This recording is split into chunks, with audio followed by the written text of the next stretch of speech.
Hello, true believers, and welcome to another edition of BK's Bullets. My name is not Brent Casina. My name is Jim Mafanis, and from time to time, Brent asked me to review comic books for you. Today, I will be taking a look at Batman: The Long Halloween.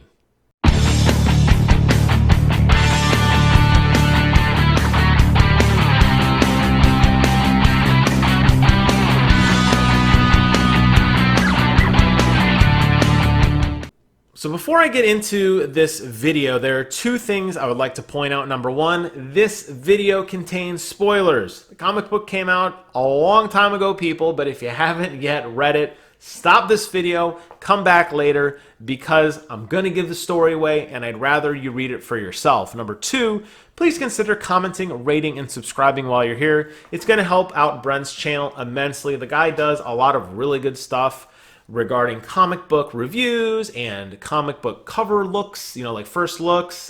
He unboxes and collects Batman black and white statues. He does, what's new with comicsology and comic book movies and that sort of thing. So if you're a fan of comic books, do yourself a favor and subscribe, all right? Now, with that out of the way, let's go ahead and talk about Batman: The Long Halloween. This is by Jeph Loeb and Tim Sale. This came out way back in 1996 and 1997, and it follows up with Batman Year One, a comic book that I actually reviewed on this channel, and I really did like. What you got to know about Batman Year One and that universe is that the characters are young and dumb. And it's good to see that because it makes things more interesting when Batman screws up, and it makes it more interesting when not Commissioner, but Captain Jim Gordon doesn't always have the right answer. It's cool to see. Where it really starts to pick up in this story is there is a mob family known as the Falcones, led by Carmine the Roman Falcone. And he tries to get Bruce Wayne to launder money. And Bruce Wayne says, I'm not doing that. Ultimately, it culminates in Batman, Captain Jim Gordon, and with District Attorney Harvey Dent, who is Two-Face, but not yet. And that was really cool. I'll get to that in a little bit. They all agree to get together, and they are going to do whatever it takes to finally have the Roman served justice. They all agree that they will bend but never break the law. Okay? So that's kind of the high level. Now, along the story, and oh my God, is it a long story? It's 300 plus pages of story. Ooh, it's a long read. Along the way, you're going to meet a lot of characters who ultimately get destroyed by this serial killer known as Holiday, who strikes on holidays. Very original, right? You're going to talk and run into, you're not going to talk, you're going to run across the Joker, Poison Ivy, Catwoman, Solomon Grundy, Calendar Man, Scarecrow. Just to name a few. A Riddler plays a small part in there towards the end of the book. All of these people, prime suspects. People in the crime family, prime suspects. And it's up to Batman to kind of put together the pieces and figure out what is going on. There's a lot of red herrings in here, and I like that. They're really constantly leading you down a path. It's like, oh, clearly it's got to be Catwoman, because every time this Holiday strikes, Catwoman's nearby. It's got to be Catwoman. Nope. It wasn't Catwoman. Well, then you'd think it's the Joker, because the Joker is nutso. Nope. The Joker wants to eliminate everybody because he says there can't be two homicidal maniacs in the city. There's only room for one of them, and it's the Joker. So he goes out on a killing spree trying to release this poison gas. Turns out it's not the Joker. Calendar Man, a guy who is obsessed with dates. Very bizarre. Not really sure why he's in jail. They just kind of briefly mention him, and they keep jumping back to him at key points in the story. Seems to know what's going on, but refuses to help. Ultimately, not the Calendar Man, because the guy's locked in jail. Solomon Grundy is seems like he's kind of disabled mentally. He just keeps saying Solomon Grundy born on a Monday over and over. Turns out it's not him either. And then you think, oh, it's got to be Harvey Dent. And you'd be right. It was Harvey Dent. But it was also Harvey Dent's wife, which is the real zinger. Now, there was actually a third Holiday killer, which was one of the sons who basically feigned his death. I think we kind of maybe all saw that coming. It was kind of, I don't know. The story part of who the killer was, honestly, wasn't that interesting. And I know that seems kind of like I'm bashing the book, and I'm not. They don't give you enough clues to really kind of help you solve it. It's kind of one of those who done it, and it turns out to be this random person that was mentioned very, very briefly on like the second page of the book, and then makes this triumphant return at the end. The real twist was that it was Harvey Dent's wife that we didn't see coming. And what I loved about this book, very similar to what Batman Year One does, is it keeps going back to show their personal lives. You see Bruce kind of going on dates with Catwoman, and you see him trying to run his company. You see Jim Gordon going home to his wife and his kid, trying to repair this, broken marriage that he has, because he cheated on her like a ton in the previous comic books. And then you see Harvey Dent, who's kind of running a parallel path to Jim Gordon. He's trying to be, he's not afraid of what's happening. District Attorney, he's like sticking his neck out there against his crime family. It's interesting to kind of see some parallels, and even the wives kind of get involved a little bit and talk to each other too. So at that end, when you find out this huge reveal that it's the guy's wife, it's like, whoa, I did not see that one coming. That was really not the key part of the story. To me, it was Batman just methodically checking off villain after villain, book after book. Each book kind of eliminates a person, so to speak.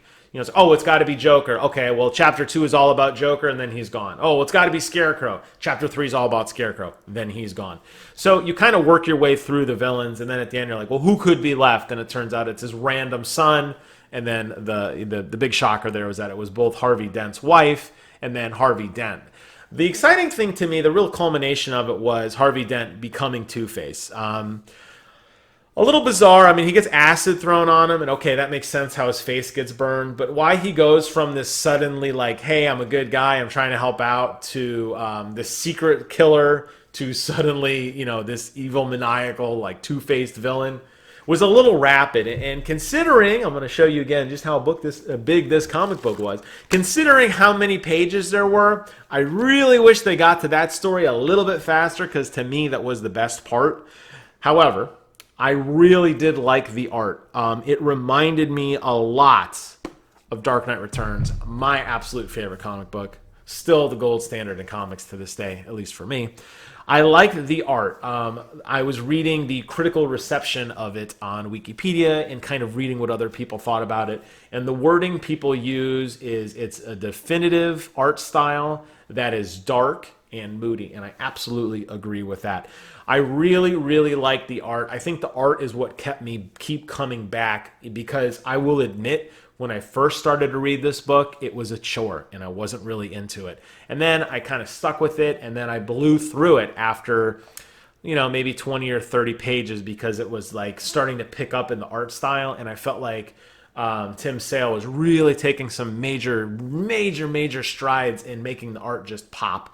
And I was more interested to see what he was drawing than what was going on. The reason why I'm a little critical of the writing is, I don't know if this was the style back then, but they have these captions, not the dialogue. They have these bubbles where, you see what a character's thinking, or there's some narrative that goes to it. For whatever reason, I assume maybe it was the style back then. Every time they introduce a character in here, for each book, they reintroduce them, and they have the exact same caption over and over and over. So 12 different books I got to read about who Harvey Dent is. 12 different times I got to read who Commissioner Gordon is, or who all the members of the crime family are. And there's a lot.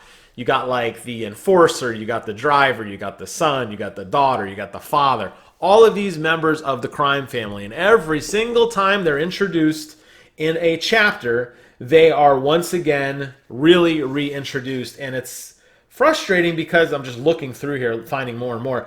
Every time it just gets so bad. So the Scarecrow is actually featured in 2 separate stories. We see him break out of Arkham, and then Batman catches up to him. And both times we meet him, the exact same thing. Jonathan Crane, psychopath, a psychologist turned psychopath. He preys on the innocent and instills in their fear. Not in my city, not on this day. Which, the first time I read it was cool. The second time I read it, not so great. And then when you start thinking that pretty much every single comic book has a panel or two about the Roman, how many times do I have to read that he's the Roman and he is the crime boss of the Falcone family? It was a little bit frustrating. Very, very repetitive. And the writing, too, really drips through. I mean, I think you could have taken this comic book and reduced it easily by 60% if each character didn't talk like William Shatner did.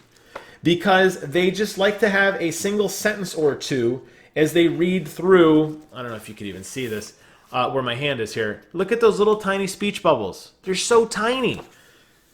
It's like you could have put all of that dialogue in one box and just have them speak for a paragraph or so. But no, we get a whole art panel, little tiny word. Whole art panel, little tiny word. And it does start to grate on you. That's why, to me, the art is great. If the art was not as good as this, I mean, I would have finished it because I was curious what happened. But I don't think I would have liked it nearly as much. So to me, I think the Batman Long Halloween is a cool story.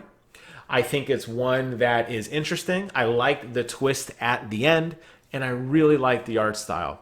Outside of that, I don't know. Batman Year One, the first one was really good. This one, not as great. Batman getting poisoned, Batman getting hit by the Scarecrow gas.